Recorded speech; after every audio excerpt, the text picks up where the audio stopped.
17 नवंबर का बुध पाकिस्तान की पार्लिमानी तारीख के स्याह तरीन दिनों में से एक के तौर पर याद रखा जाएगा। इस दिन तहरीक इंसाफ की हुकूमत ने पार्लियामेंट के दोनों ऐवानों के मुश्तरका इजलास के जरिए दर्जनों बिल मंजूर करार डाले। पार्लिमानी रिवायत और कानूनी जरूरत के तहत इन पर बहस का तो जिक्र ही क्या, हिस्ब इख्तलाफ को ज्यादातर बिलों का मतन पढ़ने का मौका भी नहीं दिया गया। इनमें से इलेक्शन कमीशन ऑफ पाकिस्तान पर इलेक्ट्रॉनिक वोटिंग मशीनों को मुसल्लत करने का इंतहाई मुतनाज़ा बिल भी शामिल था, जिसने पहली बहुत सी दुरुस्त वजूहात की बिना पर इस तजवीज़ को मुस्तरद कर दिया था, खास तौर पर इसलिए कि इंतखाबात में धांधली के लिए इन मशीनों को इस्तेमाल किया जा सकता है। एक बिल जिसमें 90 लाख बैरून मुल्क मुकीम पाकिस्तानियों को इंटरनेट के जरिए पाकिस्तान के इंतखाबात में वोट देने का हक दे दिया गया है। इस स्कीम से इंतखाबी नताइज में धांधली और रद्दोबदल दोनों का खतरा मौजूद है। रेप करने वालों को जिनसी तौर पर गैर फाल बनाने का बिल, जदीद तारीख में ऐसी सजा की मिसाल नहीं मिलती। इस पेशरफ्त से कई अहम नुकात सामने आते हैं। सबसे पहले, हुकूमत की तरफ से मुश्तरका इजलास को उस वक्त मुलतवी कर दिया गया जब इसके इत्तेहादी शराकतदारों ने हुक्मरान जमात से नाराजगी का इजहार किया था। इससे यह खदशा पैदा हुआ कि वो इजलास से गैर हाजिर होकर हुकूमत को कानून साजी के लिए दरकार तादाद से महरूम कर सकते हैं। इस पर एस्टेब्लिशमेंट मैदान में उतर आई। इसने मुश्तरका इजलास में शिरकत करने से गुरेज और हुकूमत की मुखालफत करने वालों को झुकने पर मजबूर कर दिया। एक ऐसी हुकूमत जो ऐवान का एतमाद खोने, चनाचे हक हुक्मरानी से महरूम होने के दहाने पर थी, को गैर फितरी सहारा देकर खड़ा कर दिया गया। इसने 3 साल पहले की याद ताज़ा कर दी जब इसी एस्टेब्लिशमेंट ने आरटीएस में गड़बड़ करते हुए इंतखाबी नताइज तब्दील कर दिए थे और तहरीक इंसाफ को इक़्तिदार संभालने का मौका दिया था। दूसरा, कानून और आइन को रोंद डाला गया।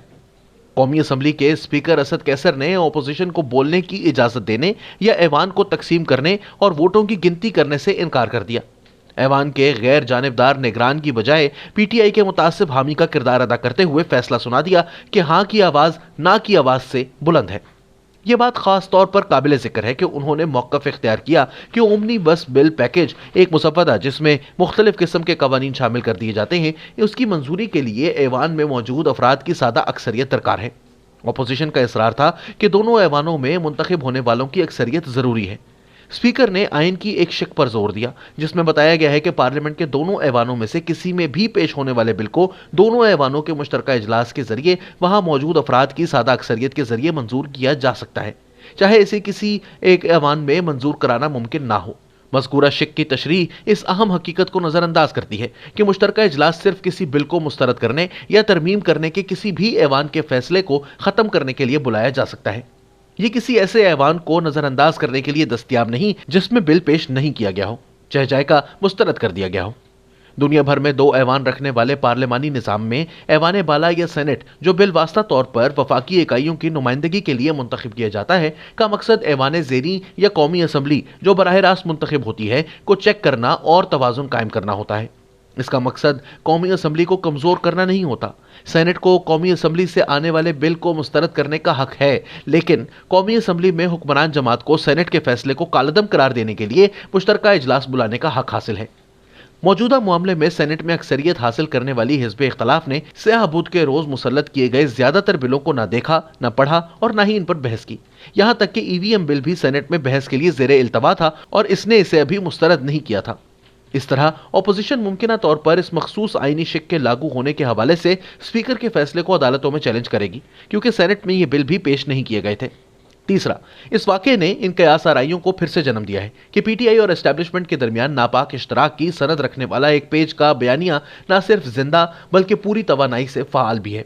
इस पर हिज़्ब इख्तिलाफ को मायूसी हुई होगी। अहम मसाइल पर फरीकैन के दरमियान तनाव पर बहुत सी उम्मीदें बांध ली गई थी। दरहकीकत हिज़्ब इख्तिलाफ ने एस्टेब्लिशमेंट से सरफ नज़र करते हुए अपनी तोपों का रुख इमरान खान की तरफ कर लिया था। इनके सियासी नुकसान की असल वजह तो एस्टेब्लिशमेंट ही थी, लेकिन इन्हें शायद अब सियासी तौर पर गैर जानिबदार रहने और इमरान खान को नज़रअंदाज करते हुए दीगर ऑप्शंस पर गौर करने की यकीन दहानी कराई गई थी। हिज़्ब इख्तिलाफ की इस पॉलिसी की वकालत बिलावल भुट्टो और शहबाज शरीफ कर रहे थे। नवाज शरीफ और मौलाना फजलुर रहमान की राय इसके बरक्स थी।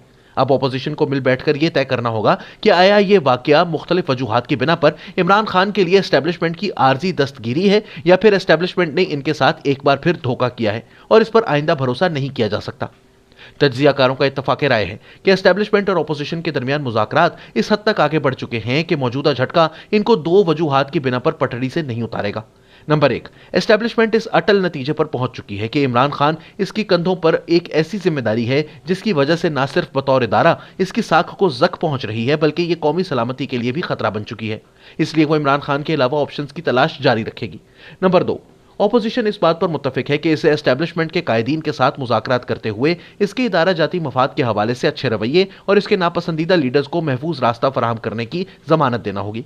इसलिए तमाम नजरें नवाज शरीफ पर मरकूज होंगी, जिनके पास एस्टेब्लिशमेंट के साथ मुज़ाकरात की कुंजी है। अगर वो मरकजी किरदार chief of army staff general Qamar Javed Bajwa को निशाना बनाने से गुरेज करते हैं, तो ये समझा जा सकता है कि मुज़ाकरात इस वक्त तक पर्दे के पीछे जारी रहेंगे, जब तक जमानतें कायम नहीं हो जाती। इससे एक तब्दीली का आगाज किया जा सकता है, लेकिन अगर वो इमरान खान को मिलने वाली मौजूदा हिमायत को एतमाद शिकनी समझकर मुश्तइल हो जाते हैं और दोबारा तनकीद का सिलसिला शुरू कर देते हैं, तो इमरान खान को तवक्को से ज्यादा तवील मोहलत मिल सकती है।